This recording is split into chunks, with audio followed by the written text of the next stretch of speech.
Deus é inexplicável. Digo isso logo no início porque nós vamos buscar compreender aquilo que está revelado sobre o ministério do Espírito Santo, o nosso maravilhoso Deus Espírito Santo. E é claro, nós não temos a intenção de esgotar o assunto apenas nesse jejum, até porque ele é inesgotável. Mas eu quero, junto com você, ver alguns textos na palavra de Deus para que possamos descobrir aquilo que está revelado. E diante desta revelação, eu quero que ela fale fortemente ao nosso coração. Veja o que diz o texto de 2 Coríntios, capítulo 3, verso 8. Como não será de maior glória o ministério do Espírito? Por que a igreja deixou de lado a visão do ministério do Espírito Santo? E quando eu digo igreja, eu não estou falando mal da nossa instituição. Eu estou falando igreja, pessoas, o corpo, os membros, você e eu, ou até mesmo as gerações que antecederam a nossa história. Digo isso porque quando nós olhamos nas Escrituras, nós encontramos de forma clara no Antigo Testamento Deus, o Pai, manifestando o seu ministério glorioso. Nós olhamos no Novo Testamento Cristo Jesus, o Deus encarnado, revelando de forma gloriosa o caráter de um Deus que era desconhecido para muitas pessoas e até mesmo incompreensível, não somente aos olhos humanos, mas também aos olhos dos seres não caídos. E Jesus Cristo, ele exerceu o seu ministério terrestre, ele entregou a sua vida, ele ressuscitou e agora está intercedendo por toda a humanidade no santuário celestial. Esse foi o ministério glorioso de Cristo. Cristo, nos últimos dias, disse que era necessário que ele fosse para que ele pudesse enviar o Consolador, o Espírito Santo. Então, desde o momento da ascensão de Cristo, nós estamos vivendo o ministério glorioso do Espírito Santo. E Cristo disse que era muito mais vantajoso que ele fosse e enviasse o Espírito, por vários motivos. E um deles é que Cristo ele assumiu a forma humana. E ele então não poderia estar em todos os locais ao mesmo tempo. Cristo estava limitado pela sua natureza humana, mas agora o Espírito Santo ele está liberto dessa limitação e ele pode estar em todos os locais ao mesmo tempo, porque ele é onipresente. Então vivemos agora o ministério glorioso do Espírito. Mas você já parou para pensar nas implicações negativas de não enxergarmos, não compreendermos, não aceitarmos e não vivermos o ministério do Espírito Santo? Amados, se você for observar, nós criamos, e quando eu digo nós, eu digo a igreja sem o ministério do Espírito Santo criou a ideia da autossuficiência. Nós estamos cada vez mais olhando para as nossas capacidades, para os nossos recursos, para as nossas habilidades. Não é que seja um problema ter essas coisas. O problema é quando nós colocamos exatamente nelas o êxito da obra sobrenatural de Deus. Será que não é exatamente por isso que o Evangelho anda tão pouco em nossos dias? Outro aspecto de termos ignorado o ministério do Espírito é a perda de tempo. Quanto tempo foi perdido? Quanto tempo foi perdido? O Espírito Santo, ele pode, ou melhor, Deus, né? Ele pode fazer por nós em 6 dias aquilo que não conseguimos fazer em 60 anos. Ai, meus amados, será que nós perdemos pessoas também? Com certeza. Se você for olhar para a história da sua igreja onde você vive, você vai perceber que muitas pessoas saíram da igreja como resultado de uma igreja que não sabe amar, de uma igreja que não sabe perdoar, de uma igreja que não sabe cuidar, de uma igreja que não reflete o caráter de Cristo. Mas o que muda se você e eu, se a igreja agora decidir olhar e viver a plenitude do ministério do Espírito Santo? O que muda? Primeiro, é que nós vamos aprender o caminho, porque quem vai nos guiar é o Espírito Santo. Segundo, nós temos solução para os problemas existenciais, para os problemas relacionais, para os problemas espirituais, para os problemas de transformação. E a solução é a vida no Espírito. Nós temos a expectativa de uma igreja que pode voltar a viver com poder. E quando olhamos a palavra poder, não estamos em nenhum momento querendo trazer a exaltação própria do ser humano, mas um poder manifesto na igreja primitiva, como nós encontramos descrito no livro de Atos. E ao longo das cartas também nas Escrituras do Novo Testamento. Nós podemos viver novamente isso. O Espírito Santo, ele tem um ministério glorioso, um ministério de poder, um ministério de transformação, um ministério de condução, um ministério de discipulado, um ministério de edificação, um ministério que pode revolucionar a igreja atual, assim como revolucionou a igreja primitiva. A pergunta é: quer você viver esse ministério? Quer você se permitir desfrutar desse ministério? É exatamente por isso que o texto diz: como não será de maior glória o ministério do Espírito, um ministério glorioso. É o que nós vamos estudar de agora em diante. Quero junto com você agora olhar algumas ações do Espírito. Porque quando nós olhamos a palavra ministério, é exatamente aquilo que Deus pode exercer. E Deus não está limitado de forma alguma, nunca esteve e nunca estará. Acontece que o fato de nós desconhecermos tudo aquilo que o Espírito Santo pode fazer é que muitas vezes nos impede de viver a plenitude desse ministério glorioso do Espírito. Porque o ministério do Espírito, ele não é para ele mesmo. Na verdade, esse ministério ele é voltado para abençoar a igreja, para abençoar você e eu. Mas se nós não sabemos que tipo de bênção ele pode trazer para a nossa vida, muitas vezes nós acabamos criando uma confusão na nossa mente quando nós vamos buscar nos relacionar com o Espírito Santo. Uma ideia equivocada que nós temos é a ideia de que Deus é ciumento.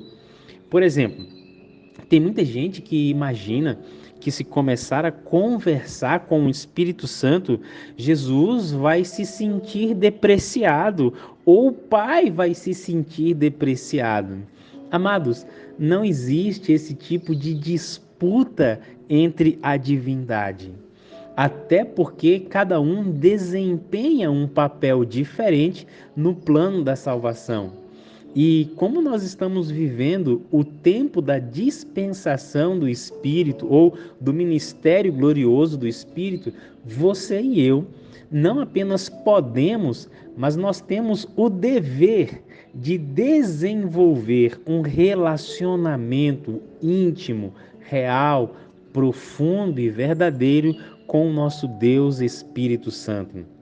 Nós podemos conversar com Ele, nós podemos caminhar com Ele, nós podemos brincar, nós podemos brigar, nós podemos desabafar, nós devemos criar o hábito de conversar com o Espírito Santo. Veja o que diz esse texto de Gálatas, capítulo 5, verso 16. Digo, porém, andai no Espírito, e não obedecereis aos desejos da carne. Andai no Espírito. A ideia de andar já traz na sua mente a expectativa de estar em movimento. Andai. Andai no Espírito. Sabe, quando eu fico pensando na ideia de andar, eu me recordo de algumas vezes que eu fui visitar o meu pai, ele morava em um setor rural e nesse setor não tinha energia elétrica ainda e nós precisávamos de lanterna. Nessa época não tinha lanterna de LED, nem com pilha recarregável como é hoje, né?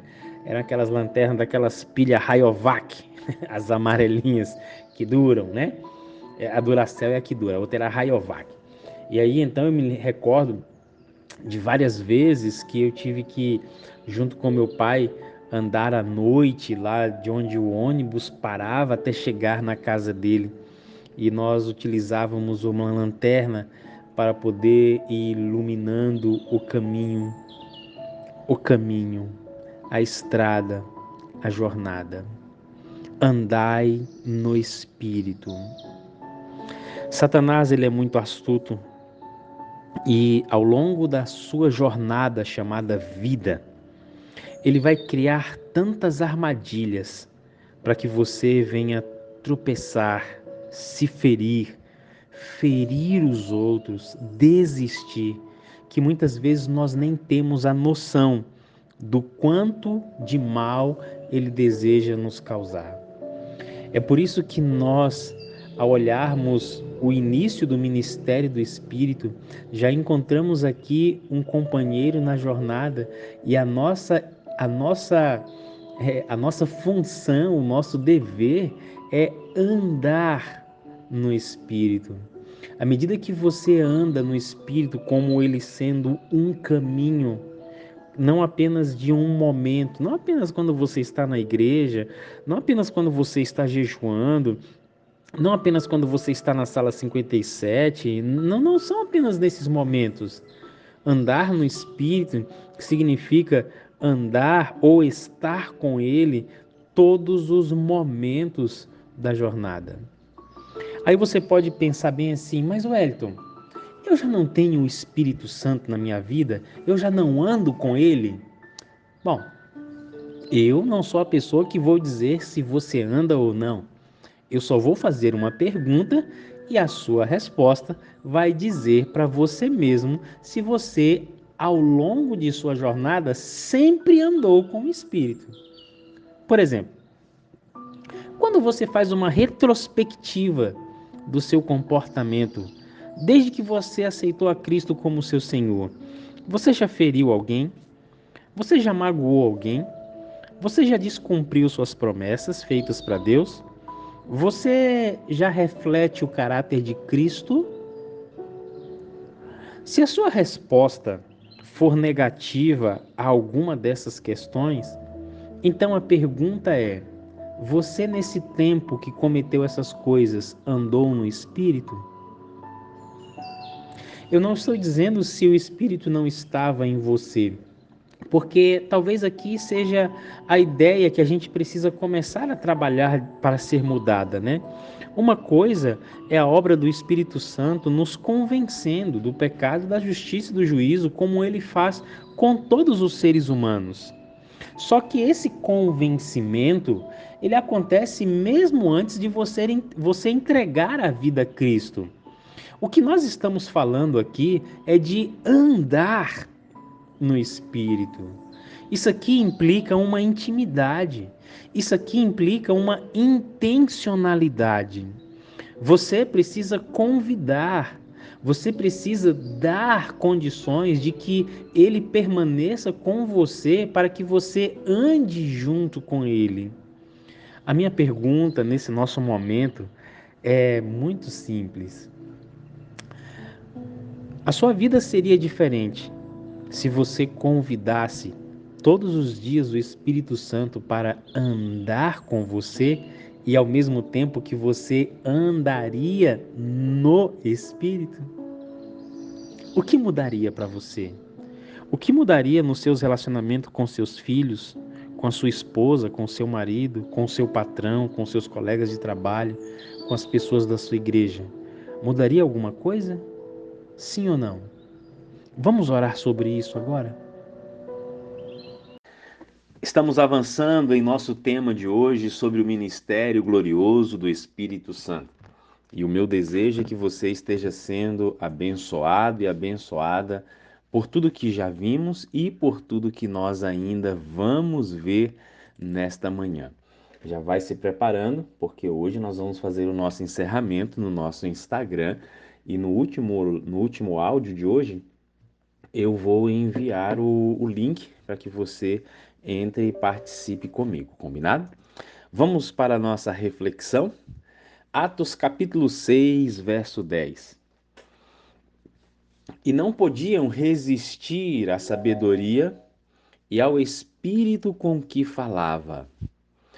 Depois tira um tempinho para você ler o capítulo 6 e o capítulo 7 do livro de Atos, e você vai perceber que ali está relatada a história do apedrejamento de Estevão. É exatamente nesse momento aqui em que Estevão está discutindo com os líderes religiosos sobre a messianidade de Cristo Jesus. E não apenas Estevão está discutindo, mas você vai ver que no discurso de Estevão ele faz toda uma retrospectiva sobre a história de Israel, desde o chamado de Abraão até o momento da crucifixão de Cristo. E nesse momento, nesse momento é o momento aonde ele faz uma acusação contra eles que haviam crucificado Cristo. E eles haviam discutido com Estevão. Você vai ver que vários grupos religiosos que eram discordantes entre si se reúnem para poder, de forma diabólica, criaram ali um plano, uma estratégia fraudulenta para poder acusar Estevão injustamente. Mas é muito interessante o que esse texto nos revela. O texto diz que eles não podiam resistir à sabedoria de Estevão e ao espírito com que ele falava. Fica muito claro para mim nesse texto que o Espírito Santo é que estava falando através de Estevão. Porque não tem como entendermos de outra forma a não ser essa, quando nós olhamos o contexto da história. E aqui nós encontramos uma das ações maravilhosas do nosso Deus Espírito Santo que ele exerce em seu ministério glorioso, de falar através de nós. Talvez você, assim como eu, já teve momentos na vida, em situações em que você falou coisas que não deveria ter falado. Eu fico pensando se existe alguma pessoa nesse planeta que não carregue consigo um pequeno arrependimento por já ter proferido algumas palavras, talvez com o tom errado, talvez algumas palavras ditas no momento errado, para a pessoa errada, que causou todo um desconforto, coisas que nós, quando olhamos para trás, para esses acontecimentos, a gente pensa assim: poxa, eu, se pudesse, não teria dito isso ou aquilo. Eu carrego, infelizmente, vários desses momentos na minha vida, aonde as palavras não foram com a colocação certa, não foram com a intenção, a interpretação não foi correta. E eu tenho hoje, olhando para trás, total compreensão de que nesses momentos em que eu falei coisas que feriram, que magoaram, ou até mesmo da forma errada, era simplesmente o fato pelo qual o Espírito não estava falando através de mim. E nós temos que ter muito cuidado com isso, porque você sabe que a Bíblia, ela dá uma importância muito grande para aquilo que você fala, a forma como você fala e para quem você fala. O apóstolo Tiago diz que a língua é um dos menores órgãos do corpo, mas que consegue causar um incêndio em uma floresta de relacionamentos muito grande, não é verdade? Talvez você já tenha sido vítima de uma língua ferina, talvez você tenha uma língua ferina, talvez você já conheça uma história de alguém que foi vítima. Isso tudo, amados, é porque muitas vezes nós não permitimos que o Espírito Santo tenha os nossos lábios, a nossa língua, a nossa mente santificada por Ele. Aqui diz que Estevão falava com sabedoria e os homens não tinham como resistir ao Espírito que falava com ele. Eu fico pensando, será que hoje as pessoas resistem tanto aos nossos argumentos de pregação do Evangelho porque nos falta exatamente a companhia desse Espírito para falar juntamente conosco? Eu fico imaginando se os nossos relacionamentos seriam mais saudáveis se nós tivéssemos o Espírito falando através de nós em todos os momentos. Você já parou para pensar um pouco nisso? Esta é uma das ações do Espírito Santo em seu ministério. Domar a nossa língua ferina, controlar aquilo que nós vamos pensar e falar. Então, hoje, nesse momento, eu quero apelar ao seu coração, para que nesse momento de oração você renda a sua língua à santificação do nosso maravilhoso Espírito Santo. 1 Samuel, capítulo 16, verso 14, vai nos ensinar algo extraordinário que o nosso maravilhoso Espírito Santo desempenha em seu ministério. Essa aqui é a história onde o rei Saul, que já havia sido rejeitado por Deus devido às suas desobediências constantes, ele está vivendo um momento extremamente delicado na sua experiência. Saul, que havia sido ungido rei de Israel, a quem o profeta Samuel havia derramado azeite como um símbolo, um sinal da aceitação divina, e não apenas da aceitação divina, mas um sinal de que sobre ele estava sendo derramado o poder, a unção do Espírito Santo. Essa era a cerimônia de unção do rei.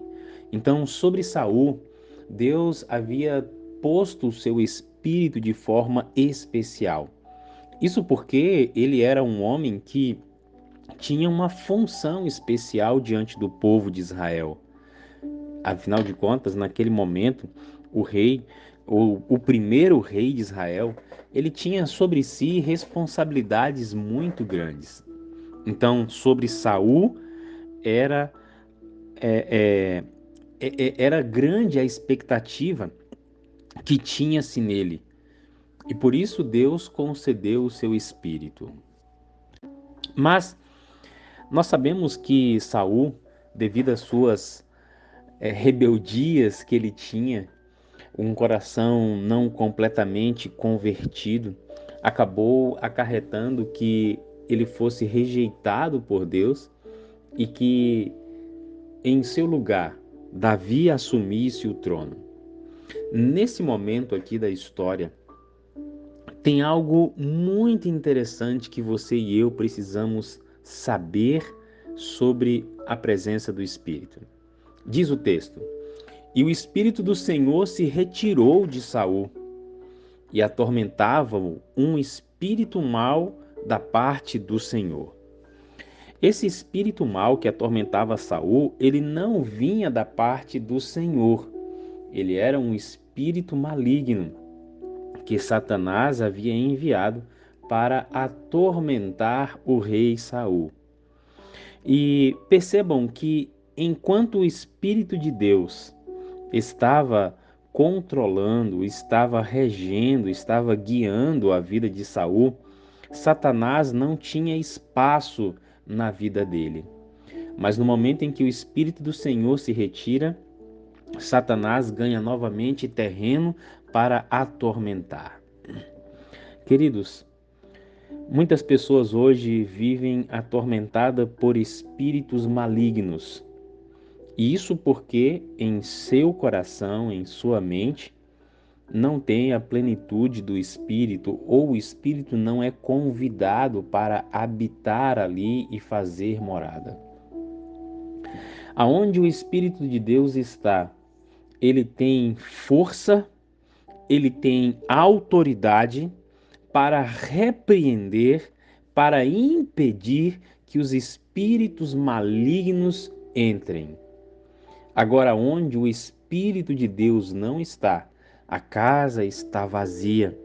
E como Jesus bem disse, uma casa vazia, os demônios voltam e fazem a festa, atormentando e atrapalhando a vida da pessoa. Muitas pessoas hoje vivem na igreja, mas vivem com a mente perturbada, atormentada. Isso porque ainda falta a presença constante e plena do Espírito Santo. Como disse alguns áudios atrás, não é o fato de já estarmos na igreja que é o sinônimo de que o Espírito realmente já nos tem por completo. Nós estamos falando sobre algo muito mais profundo hoje. E queridos amados e irmãos, qual seria o tempo necessário para que pudéssemos permitir ao Espírito preencher, dominar, ocupar a nossa mente? Será que seria somente após a vida adulta, após o batismo? Não. Nós precisamos ensinar os nossos filhos desde criança, desde pequeno. Nós devemos inculcar na mente deles a importância de ter a vida, a mente preenchida pela plenitude do Espírito, pois isto é uma salvaguarda contra os espíritos malignos que estão rodeando as pessoas, tentando de todas as formas ocupar a mente e causar um estrago irreversível. Para você, nesse nosso momento especial, eu tenho uma pergunta. E a pergunta que nós precisamos refletir nesse momento é: a minha mente já é ocupada pelo Espírito Santo? Você conhece alguém que precisa que a mente dessa pessoa seja preenchida pelo Espírito? Vamos orar por isso agora, porque o Espírito Santo é a proteção mental contra os demônios.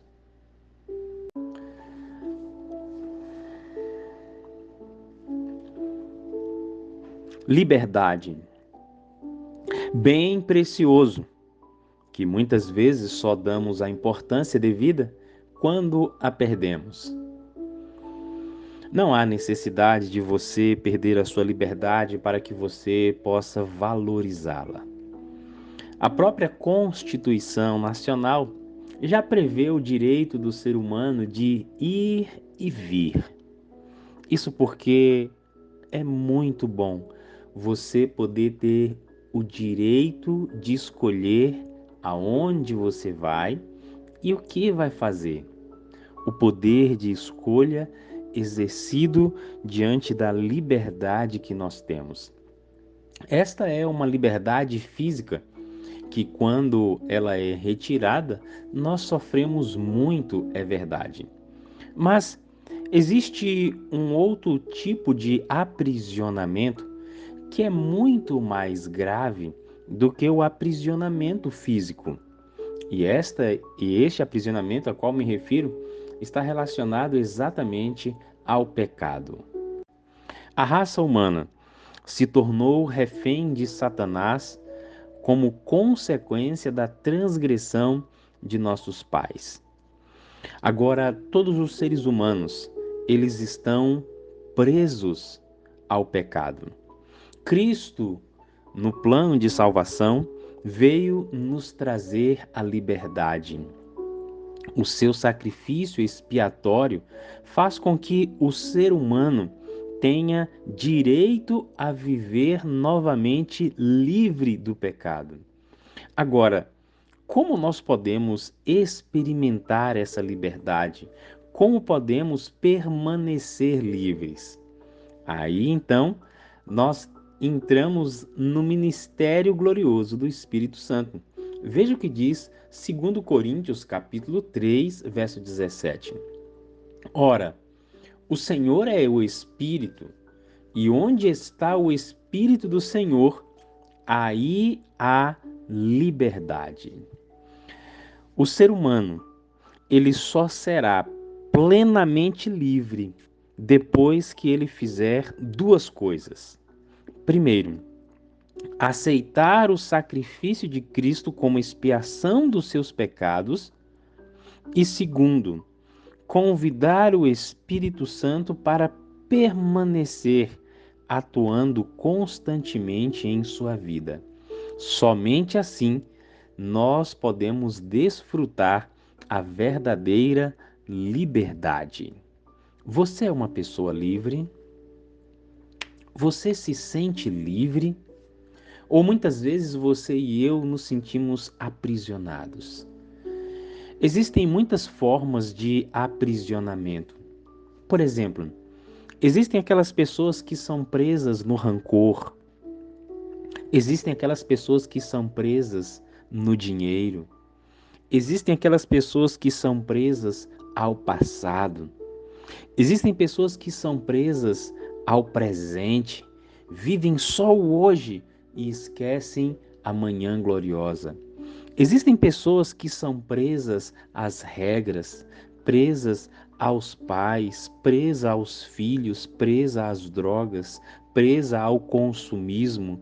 Existem tantos tipos hoje de prisões que muitas vezes nós não nos damos conta delas.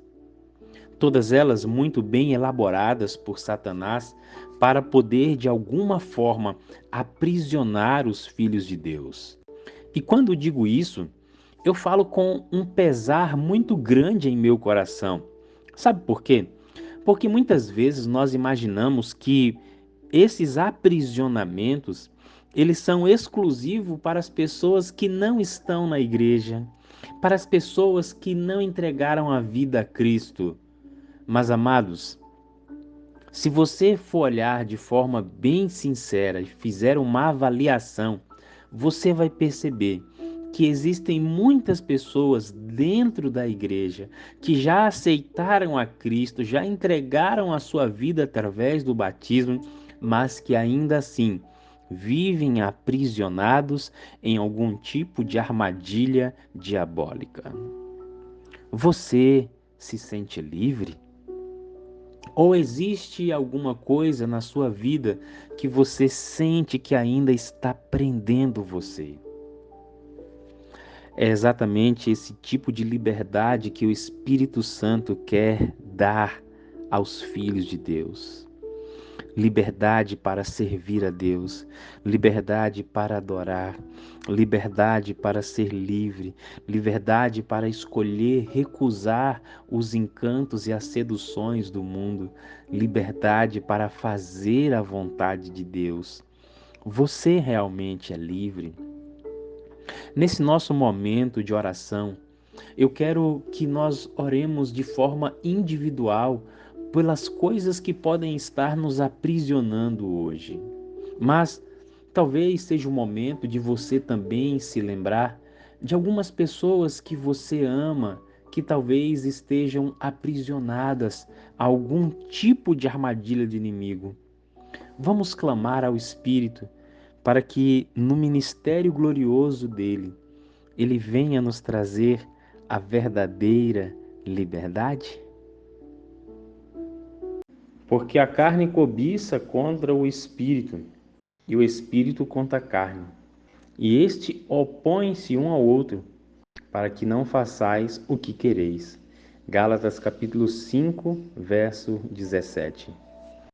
Esta é uma declaração maravilhosa daquilo que o Espírito pode fazer quando você e eu damos permissão a Ele.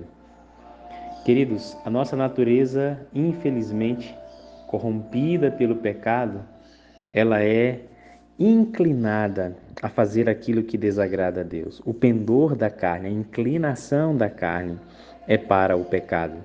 É por isso que você e eu somos constantemente assediados, provocados, pressionados e, infelizmente, as nossas decisões também contribuem para que cometamos o pecado. Não importa qual seja a sua face, não importa qual seja a sua área da vida, ele torna-se pecado, quando nós assim decidimos cometê-lo. E quando nós permitimos que o Espírito Santo habite em nós e quando nós convidamos diariamente, clamamos pelo poder, clamamos pela sua atuação e, ao longo do dia, rendemos a nossa vida à direção dele, começa uma batalha muito feroz internamente, que é exatamente a carne e o espírito, o velho homem e o novo homem. É por isso que o apóstolo Paulo fala daquele conflito que existe nele, ele diz: miserável homem que sou. Aquilo que quero fazer não faço, e o que não quero, isso faço. Ele está descrevendo uma batalha intensa que está ocorrendo dentro dele todos os dias. E ele precisa render para que o espírito seja vitorioso contra a carne. Queridos, todas as vezes que você e eu permitimos que o espírito domine as nossas inclinações, as nossas decisões, nós seremos vitoriosos. Agora, quando nós formos enganados, achando que já somos autossuficientes, que já temos o controle, que agora tudo é do passado, o velho homem não existe mais, essa é uma grande armadilha. Quando você acreditar nisso, você vai cair. E é por isso que, vez por outra, somos vítimas de uma rasteira, não do inimigo, do nosso próprio eu, do velho homem, da carne, que habita em nós. Wellington, e quando é que essa luta vai acabar? Somente quando Jesus voltar, amados. Quando o que é corruptível for revestido de incorruptibilidade. Essa batalha ela vai existir todos os dias. Ela só vai mudar de nível, ela vai mudar de intensidade, ela vai mudar de características, mas ela sempre vai existir. E é por isso que essa é mais uma das necessidades de deixarmos o Espírito agir diariamente. E nós temos que ser intencionais nisso, para que ele reine, para que ele vença. E quando ele vence, você e eu nos tornamos vencedores em Cristo Jesus.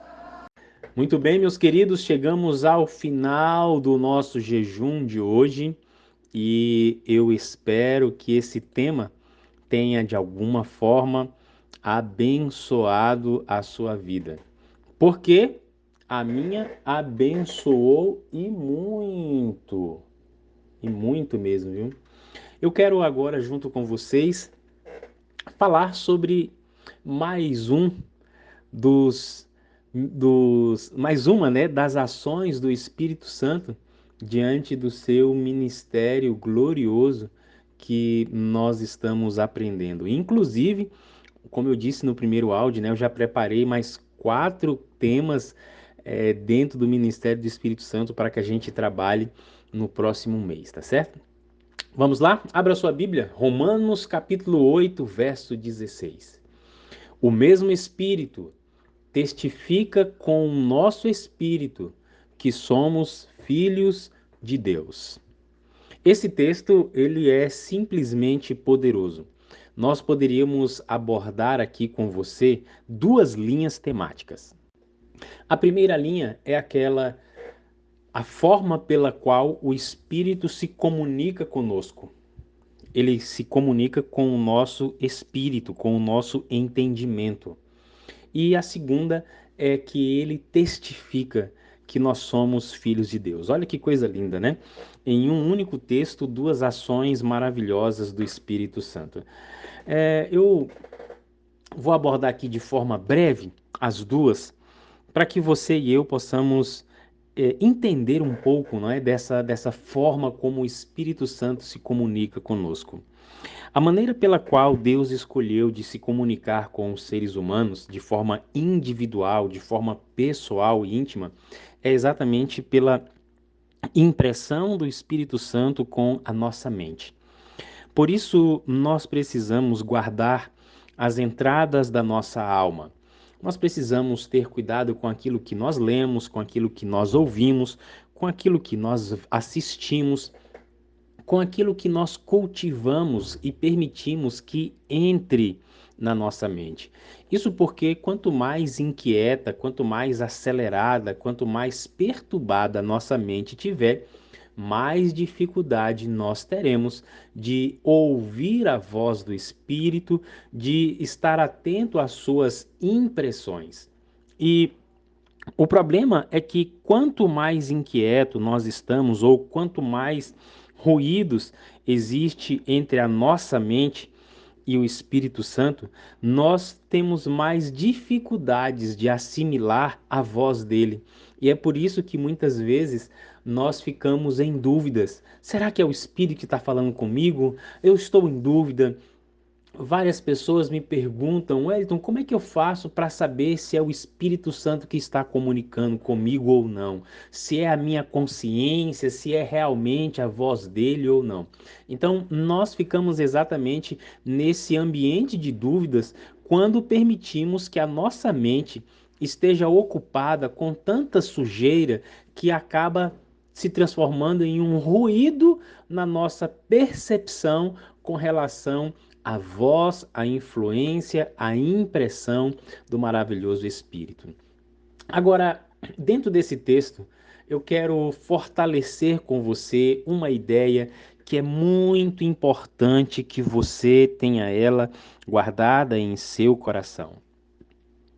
Você se lembra quando Cristo foi batizado no Rio Jordão por João Batista? Você se recorda que após o batismo ele foi conduzido pelo Espírito ao deserto e no deserto, após os seus 40 dias de jejum e oração, se preparando para o seu ministério, ele foi tentado pelo inimigo. Satanás percebeu que Cristo estava com a sua saúde debilitada, então ele aproveitou exatamente esse momento para fazer com que o nosso Salvador fosse pego em alguma das suas artimanhas. Todas as vezes que Satanás se apresentou para Cristo, nas 3 vezes, para buscá-lo fazer tropeçar, você percebe que o início da fala de Satanás, ela é muito ardilosa, ela é muito sutil. Ele diz assim: se tu és filho de Deus, transforma essas pedras em pães. Se tu és filho de Deus, lança-te daqui para baixo, porque está escrito que os seus anjos dará ordem para te guardares. Satanás ele não estava apenas tentando a Cristo para que ele realizasse o milagre, mas a própria fala, muito bem arquitetada pelo inimigo, era para trazer, lançar, jogar na presença de Cristo a dúvida de quem ele é. Se tu és filho de Deus, se tu és. Você já percebeu que o inimigo ainda hoje utiliza esta fala para atacar você? Talvez você não escute ele como Cristo o escutou naquele dia no deserto, mas ele faz sugestões à sua mente diante de problemas e situações que você pode estar atravessando, aonde Deus demora a ouvir, atender os seus pedidos, as suas queixas, e você então muitas vezes o ser humano dá vazão na sua mente para ter a dúvida se realmente Deus está lá em cima, se realmente Ele nos ama, se realmente somos os seus filhos. Satanás triunfa todas as vezes que você permite que a dúvida tome conta do seu coração. Amados, ouça o que eu vou lhe dizer. Você é filho de Deus. Você é filha de Deus. Diga amém. Diga glória a Deus agora por isso. Não é o fato de você atravessar uma tribulação que você irá perder a sua filiação. Não é o fato de Deus demorar para lhe atender que isso não quer dizer que você não seja filho, que você não seja amado ou não seja amada. Não é o fato de você ter cometido um pecado que isso faz com que você perca a sua filiação. Você é filho do Altíssimo. E é exatamente o Espírito Santo que testifica, que fortalece na nossa mente a nossa filiação. Cristo é o nosso irmão mais velho e ele chamou Deus de Pai e ele permitiu que você e eu também pudéssemos chamar Deus de Pai. E se ele é o Pai, como de fato é, então você é um filho e uma filha de Deus. E todas as vezes que o Espírito Santo permanecer em você, independente do que você estiver atravessando, o Espírito vai impressionar a sua mente, confirmando que você é um filho amado e que você é uma filha amada do Pai das luzes. Louvado seja Deus por isso, porque é exatamente a permanência e o ministério do Espírito em nossa vida que nos ajuda a entender, a compreender, a aceitar, a se beneficiar da nossa filiação divina. Não permita que as lutas, que os embates, que as provações apaguem da sua vista a sua filiação, mas para que você deixe ela mais intensa, bem impressionada, marcada no seu caráter. Permita que o Espírito permaneça em você. E todos os dias fale com ele: Espírito, fortalece em mim a minha filiação divina. Que eu viva como uma filha do rei, que eu viva como um filho do rei neste mundo estranho, sabendo que eu estou aqui de passagem, mas que muito em breve eu estarei junto com o meu Pai. Amém? Amém? Posso ouvir você dizer glória a Deus? Louvado seja Deus. Aqui acima tem o nosso link do Instagram.